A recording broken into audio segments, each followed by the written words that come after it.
skip the small talk. I'm going to start off by asking you guys 3 questions. So the first question is, are any of you going through any sort of personal struggle right now? Yeah. Okay. The second question is, do you feel that you have someone in your life with whom to share in that struggle? Yes? No? All right. And the third question is, do any of you guys watch Mad Men? So I know I'm way behind on my seasons, but I just started getting into Netflix. And the other night, while watching season number 2, episode 12 of Mad Men, I heard Anna Draper say this to a very lost Donald Draper. She said, "The only thing keeping you from being happy is the belief that you are alone." And this quote really resonated with me because that's exactly how I felt when I left sunny Southern California 3 years ago to start my freshman year of college at Northwestern University. So this is a picture of me, my freshman year of college, first week of school. That's me in the top left corner. And another question for you guys. Have you ever been out at like a party or event or out with your friends and someone's like, let's take a picture? And even though you weren't totally in the mood to take a picture or you weren't really feeling that great, you still like smiled in the picture and ended up making it to Facebook and everyone saw it. And you're like, that was me at that event. And so that's kind of what happened at this picture. And also this picture when I was out at a party that same week. And so these pictures, they made it to Facebook. I was smiling in them. All my friends saw them. They're like, it looks like you're having a great time in college. And that's not really how I felt on the inside. And this is a picture of my diary that I started writing in that same first week of college. And I actually have it right here with me. And I'm going to read you my very first diary entry. September 27th, 2012.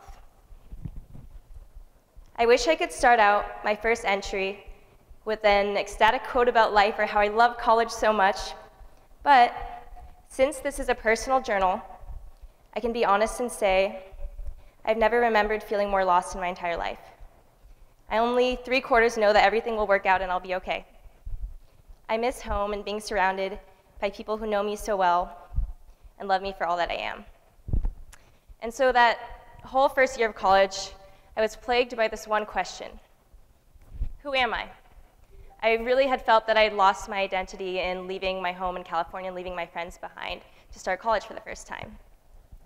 And it wasn't until the end of my freshman year, when things were a lot better, that I had to learn what Donald Draper did in season 2, episode 12 of Mad Men, that the only thing that had been keeping me from being happy was the belief that I was alone and feeling that way my first week of college. And I actually put out this query over Facebook one of the last few weeks of freshman year. I said, hi everyone, I'm doing my final journalism project on people struggling to adjust to college the first year.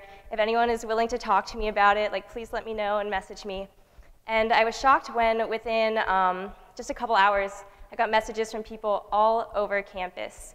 A lot of them expressing their pain their first year of college.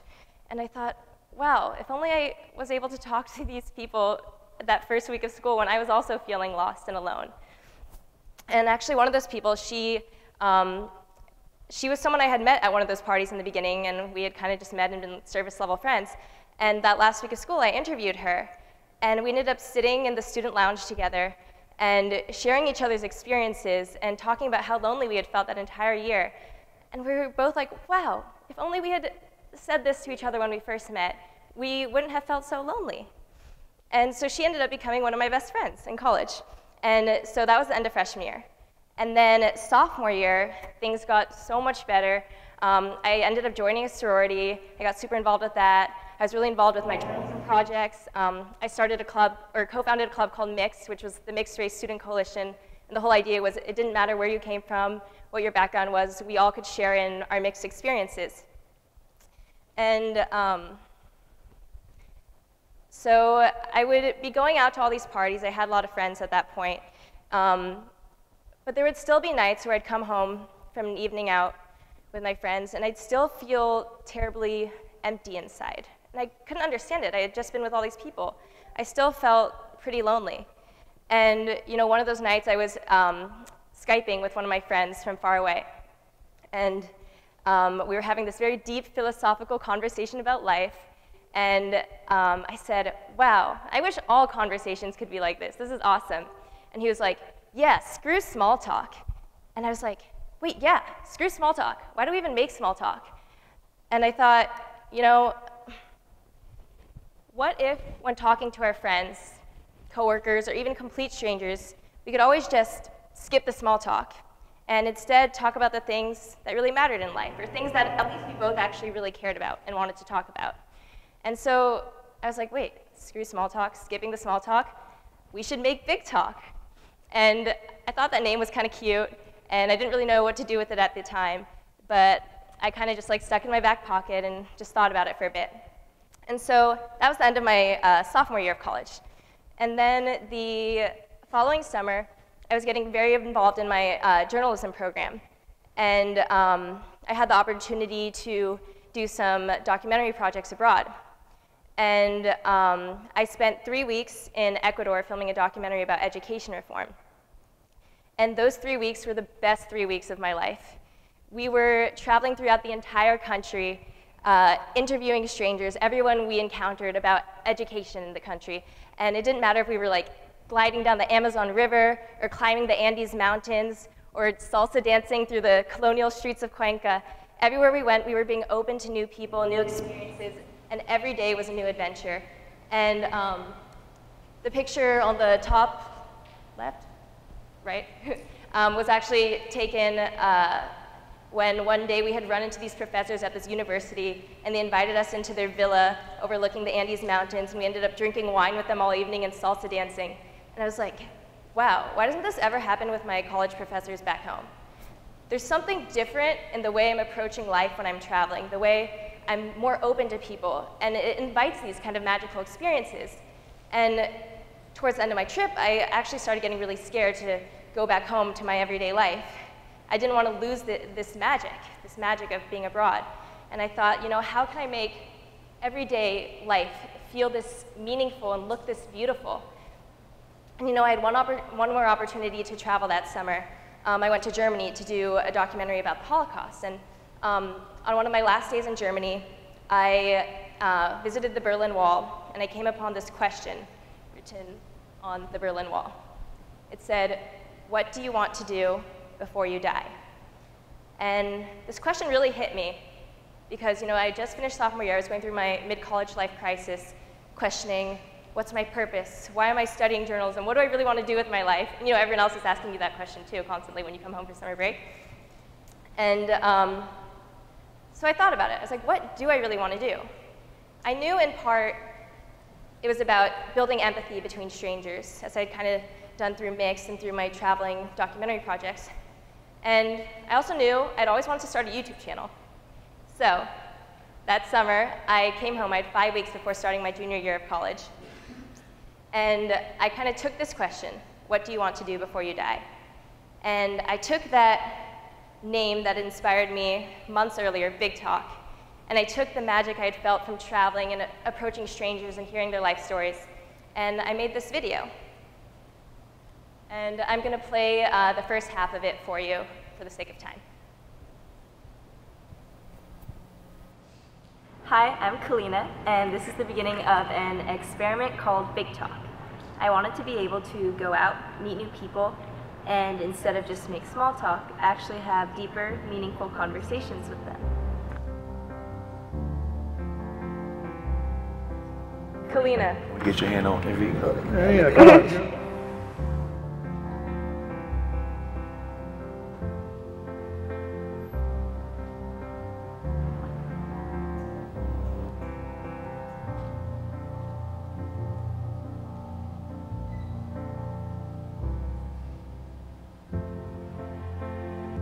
What do I want to do before I die?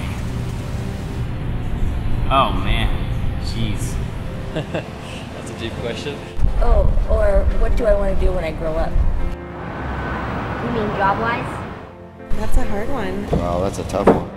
Is it just one thing? Well,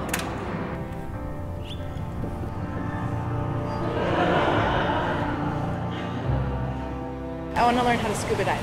Travel the Appalachian Trail. Go to the priest and make a confession. I'd like to be a herpetologist, somebody who studies reptiles and amphibians. See my kids graduate from college. Make every moment count. Live without any alcohol and drugs and problems, big problems like that, and just be happy day by day.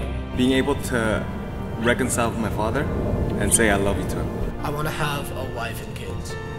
I wrote like an essay on it when I was in 5th grade, and I remember all my friends made fun of me because everyone was like, I want to be a sports star or a movie star, but I wanted a wife and kids. I'll be happy because I already lived, before I lived very bad. I was homeless for 13 years. Maybe call a lot of my friends. I'd probably text all my friends. I would take a road trip to go see someone today. I can't say. I would tell them that I love them. Yeah. Do they know you love them? I think so. What would I want to do today if I was to die tomorrow, if I knew I was going to die tomorrow?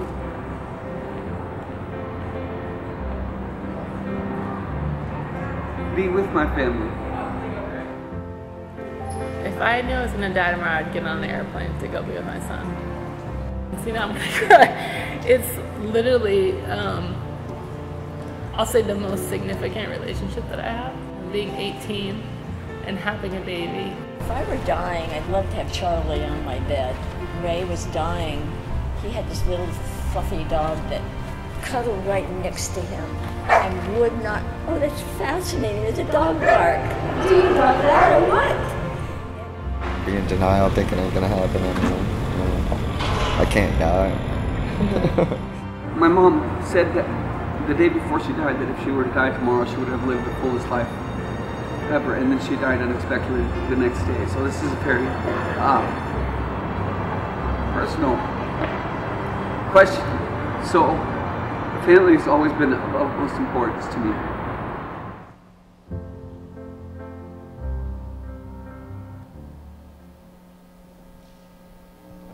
So that's half the video, and in the rest of the video, just through those 2 questions, I was able to learn so much more about those strangers' life stories. And in making that video, I had kind of refound the magic that I was scared of losing from traveling and from my experiences interviewing people and just going out of my way to talk to people. And so I posted that video to my Facebook, and I was shocked when a girl who was an alum of my university who worked for the Huffington Post said, I saw your video and I want to write an article about it. And I got so excited, and that's what she did. And after that, it sort of went viral, and it got featured on other sites like USA Today and Elite Daily and a few other different blogs. And because the video went viral, I started getting people from all across the world reaching out to me about this video I made. It didn't matter who they were or where they came from. I had a rabbi and a Christian Sunday school teacher both saying, you know, I want to use this kind of big talk strategy with my students. I had a soldier in Israel and a soldier in South Korea both reach out to me over Facebook message and say, we don't have enough big talk in the Army. I wish I could make big talk with my fellow soldiers. I had one woman reach out to me over Facebook message, and I actually started crying in the student lounge when I was reading this. And she said, Kalina, I think you saved my life. Watching this video made me realize that I need to quit smoking before it's too late. And I had a lot of college students too, who said that the story of, you know, my loneliness freshman year really resonated with them also. And students from the East Coast, the Midwest, the West Coast, a lot of international students too, Singapore, South Africa. And I was shocked that people all over the world were saying the same things, and one message could hit them all the same. And I even had entrepreneurs in San Francisco who were really intrigued by the idea. I think like the name Big Talk, it's like kind of a 2-worded like startup-y name maybe. And then I had international models from Germany, Thailand, saying, you know, in the modeling industry, there's a lot of shallowness and we need more big talk there. And this all just came from a YouTube video. And a lot of people expressed a similar sentiment, and some people even said, I want to join your movement and make big talk. And I was like, wow, I never thought of this as a movement. And after that, I got so inspired to turn it into a movement. And I kind of came up with these new research questions. They were, how do I scale big talk beyond just my own YouTube videos? How can we enable strangers to engage in deeper conversations right away? Like, how do we make it not weird to just skip the small talk and jump into big talk? And then, how do we take these universal life questions, like, what do you want to do before you die? Which you could ask any human being that question, right? And how do we use them as a tool for building empathy across boundaries of space and our external perceived differences? So I became really enthralled by these questions. And I started giving talks and workshops, make big talk workshops. And I created this deck of tiny cards, 90 mini big talk question cards.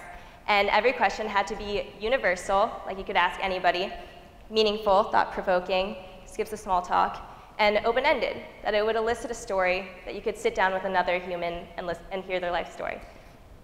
And there were questions like, what do you spend too much time doing? What is a new habit you want to form? What is your biggest fear?